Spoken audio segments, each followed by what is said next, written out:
আন্তর্জাতিক মুদ্রা তহবিল IMF এর কাছে নতুন করে প্রায় $2 বিলিয়ন ঋণ চাইছে বাংলাদেশ।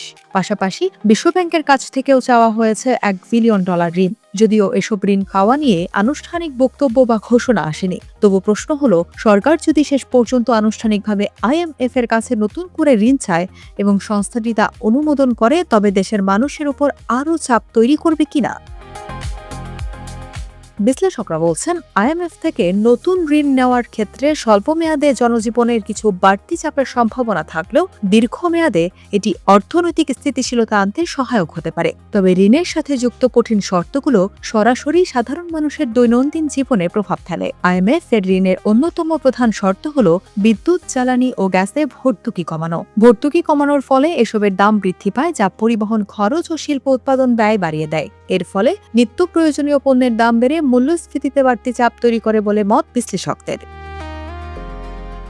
এছাড়া রাজস্ব আয় বাড়াতে করের জাল বিস্তৃত করতে পারে সরকার। অনেক ক্ষেত্রে কর ছাড় তুলে দেওয়া বা ভ্যাট বৃদ্ধির মতো পদক্ষেপ নেওয়া হয়, যা সরাসরি ভোক্তার ক্রয় ক্ষমতার উপর প্রভাব ফেলে। পাশাপাশি ডলারের বিপরীতে টাকার মান বাজারের উপর ছেড়ে দেওয়ার শর্তের কারণে স্থানীয় মুদ্রার অবমূল্যায়ন হতে পারে। এতে আমদানিকৃত পণ্যের দাম বাড়ে, যা বাজারে অস্থিরতা সৃষ্টি করে বলে মনে করেন বিশ্লেষকরা।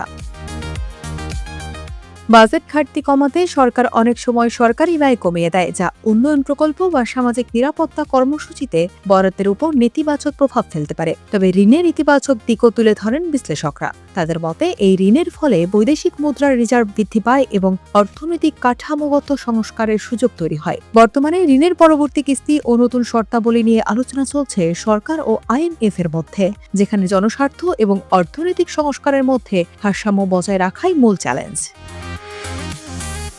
2023 সালে IMF এর সঙ্গে $4.7 বিলিয়ন বা $470 কোটি ঋণ চুক্তি সই করেছিল বাংলাদেশ। পরে 2024 সালের আগস্টে আওয়ামী লীগ সরকারের পতনের পর ডক্টর ইউনূসের নেতৃত্বে অন্তর্বর্তী সরকারের সময় ঋণের পরিমাণ আরও $800 মিলিয়ন বাড়ানো হয়। এই অর্থের মধ্যে এখন পর্যন্ত বাংলাদেশকে $3.64 বিলিয়ন বা $364 কোটি ঋণ ছাড় করেছে IMF।